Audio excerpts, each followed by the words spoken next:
ناپاکی میں کھانا پکانا اور بچوں کو دودھ پلانا کیسا ہے؟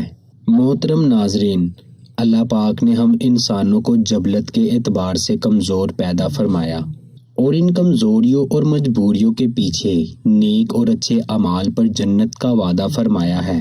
سردی کا موسم ہو، ٹھنڈے پانی سے وضو کرنا کتنا مشکل کام ہے، اور پھر کھڑے ہو کر نماز بھی پڑھنی ہو تو مزید سردی لگتی ہے، لیکن اللہ نے اس کا بہت بڑا اجر رکھا ہے۔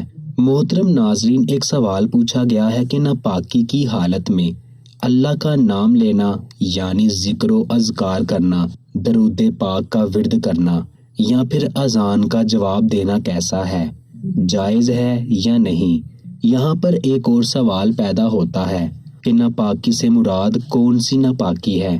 جنابت کی ناپاکی یا عورتوں کے جو مخصوص ایام ہوتے ہیں یعنی حیض اور نفاس کی ناپاکی؟ بہرحال دونوں مسائل کا جواب انشاءاللہ اس ویڈیو کا حصہ ہوگا۔ دیکھیں، سب سے پہلی بات تو یہ ہے کہ بغیر کسی شرعی عذر کے طہارت حاصل کرنے میں، پاک ہونے میں تاخیر سے کام نہیں لینا چاہیے۔ اگر آپ ناپاک ہو چکے ہیں اور پھر کوئی عذر بھی نہیں ہے تو جتنا جلدی ہو سکے غسل کر کے پاک ہو جانا چاہیے، یہ افضل ترین عمل ہے۔ اگر کوئی عذر نہ ہو تو غسل کرنے میں بالکل بھی تاخیر نہیں کرنی چاہیے۔ ہاں، اگر کوئی عذر ہے، جس طرح کے خواتین کے لیے مسئلہ ہوتا ہے کہ مخصوص ایام میں وہ چاہے بھی تو پاک نہیں ہو سکتی جب تک کہ ان کے حیض اور نفاس کے ایام مکمل نہ ہو جائیں، تو یہ خواتین کے لیے ایک عذر ہے، مجبوری ہے، لیکن مرد حضرات کے لیے ایسا کوئی مسئلہ نہیں ہوتا، لہٰذا انہیں چاہیے کہ پاکیزگی حاصل کرنے میں تاخیر بالکل نہ کریں۔ یعنی احتلام ہو گیا یا میاں بیوی نے ہم بستری کی جس کی وجہ سے ان پر غسل فرض ہوا تو اس میں تاخیر نہیں کرنی چاہیے، جتنا جلدی ہو سکے غسل کر کے پاک ہو جانا چاہیے۔ سوال اب یہ پیدا ہوتا ہے کہ ناپاکی کی حالت میں اللہ کا نام لینا، ذکر کرنا، درود پاک پڑھنا یا پھر اذان کا جواب دینا کیسا ہے؟ تو ان سوالوں کا جواب یہ ہے کہ دیکھیں، ناپاکی کی حالت میں اگر تو جنابت کی حالت میں ہے، جنبی شخص ہے تو جنابت کی حالت میں نماز پڑھنا منع ہے، آپ نماز بالکل بھی نہیں پڑھ سکتے، کیونکہ نماز کے لیے ہمہ قسمی طہارت کا ہونا شرط ہے۔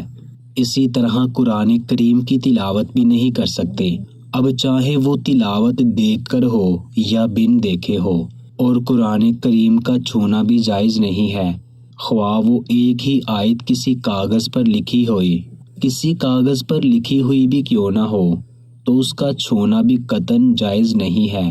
جنبی شخص حالت جنابت میں مسجد میں داخل نہیں ہو سکتا، بیت اللہ کا طواف بھی نہیں کر سکتا، تو جنبی شخص کے لیے یہ سب چیزیں منع ہیں۔ ان کے لیے طہارت کا ہونا ان تمام عبادات کے لیے شرط ہے۔ اس کے علاوہ جنبی شخص کسی کو سلام کرنا چاہے حالت جنابت، یعنی میاں بیوی نے ازدواجی تعلقات قائم کیے تھے یا پھر احتلام ہو گیا تھا جس کی وجہ سے غسل فرض ہوا، تو ایسا شخص ذکر و اذکار بھی کر سکتا ہے، تسبیحات وغیرہ پڑھنا چاہے یا اسی طرح درود پاک پڑھنا چاہے تو پڑھ سکتا ہے، لیکن بہتر یہ ہے کہ غسل کر کے یہ سارے معمولات انجام دے۔ البتہ اگر وہ ناپاکی کی حالت میں ہی ذکر و اذکار وغیرہ کر لیتا ہے، درود پاک پڑھ لیتا ہے، اذان کا جواب دے لیتا ہے، تو یہ بالکل جائز ہے، حرام نہیں ہے۔ ناپاکی کی حالت میں اذان کا جواب بھی دے سکتے ہیں، درود پاک بھی پڑھ سکتے ہیں، ذکر و اذکار، تسبیحات وغیرہ بھی کر سکتے ہیں۔ اسی طرح اگر عورتوں کے معاملے کو دیکھا جائے تو جو عورتوں کے مخصوص ایام ہوتے ہیں ناپاکی کے، تو ان کے لیے شریعت نے چند ایک چیزیں منع کر رکھی ہیں، یعنی جو حیض اور نفاس کی ناپاکی ہے، ان میں شریعت نے عورتوں کے لیے چند ایک چیزیں منع کی ہوئی ہیں۔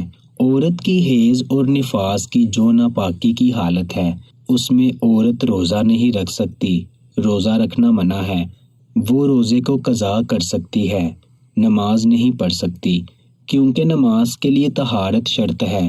اسی طرح قرآن مجید کی تلاوت بھی نہیں کر سکتی، وہ تلاوت دیکھ کر ہو یا بن دیکھے، قرآن کریم کا چھونا بھی اس کے لیے جائز نہیں ہے، بیت اللہ کا طواف کرنا بھی جائز نہیں ہے، مسجد میں داخل ہونا بھی جائز نہیں ہے۔ اسی طرح حیض و نفاس کی ناپاکی کے ایام میں ہم بستری کرنا یعنی میاں بیوی کا ازدواجی تعلقات قائم کرنا بھی جائز نہیں ہے۔ تو اب عورتوں کے جو مخصوص ایام ہیں ان میں یہ چند ایک چیزیں شریعت نے ممنوع قرار دے رکھی ہے۔ اس کے علاوہ حیض و نفاس کی ناپاکی میں عورت کے لیے ذکر و اذکار کرنا، تسبیحات وغیرہ پڑھنا، درود پاک پڑھنا، تو یہ تمام چیزیں جائز ہیں، بلکہ فقہائے کرام نے تو یہاں تک لکھا ہے کہ جہاں وہ نماز نہیں پڑھ سکتی وہاں پر وہ اللہ کا ذکر کرے تو مستحب ہے، سبحان اللہ، الحمدللہ پڑھیں اور اللہ اکبر اور کلمہ طیبہ کا ورد کریں، درود پاک کی کثرت کریں، تو یہ کام بالکل ان کے لیے جائز ہے۔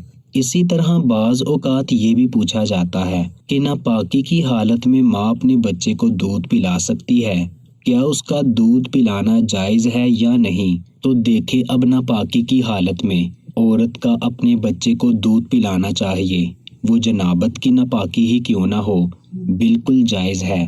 اسی طرح حیض کی ناپاکی ہو یا نفاس کی ناپاکی ہو، تو اس میں بعض لوگ یہ خیال کرتے ہیں کہ حیض و نفاس کی حالت میں عورت دودھ نہ پلائے کیونکہ وہ ناپاک ہوتی ہے۔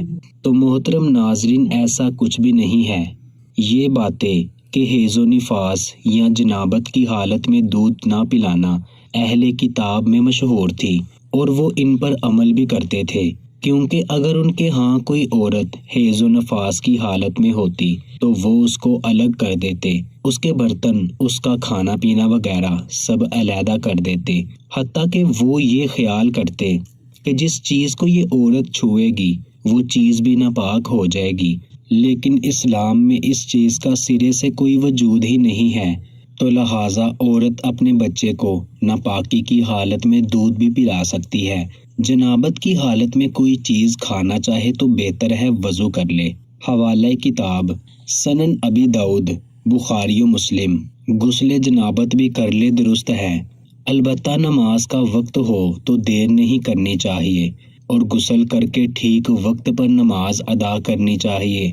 حیض و نفاس والی عورت ہو یا جنب، اس کو ساتھ کھلانے، اس کا جوٹھا کھانے، اس کے ہاتھ کا پکا ہوا کھانا یا ان کے ساتھ سلام یا مصافحہ کرنے میں کوئی حرج نہیں۔ بعض مرد حتیٰ کہ بعض خواتین بذات خود ان کے ساتھ کھانا کھانے یا ان کے جوٹھے کھانے کو برا سمجھتی ہیں۔ ایسی غلط سوچ اور غلط رسومات سے اجتناب کرنا لازم ہے۔ اللہ پاک سے دعا ہے کہ اللہ پاک ہمیں دین کی سمجھ عطا فرمائے، آمین یا رب العالمین۔ دوستو، یہ تھی ہماری آج کی ویڈیو۔ اگر ویڈیو اچھی لگی ہے تو آپ ہمارے چینل اردو گھر کو ضرور سبسکرائب کر لیں اور ساتھ لگے بیل آئیکن کو بھی پریس کر دیں۔ انشاءاللہ ملتے ہیں اگلی ویڈیو میں۔ اللہ نگہبان۔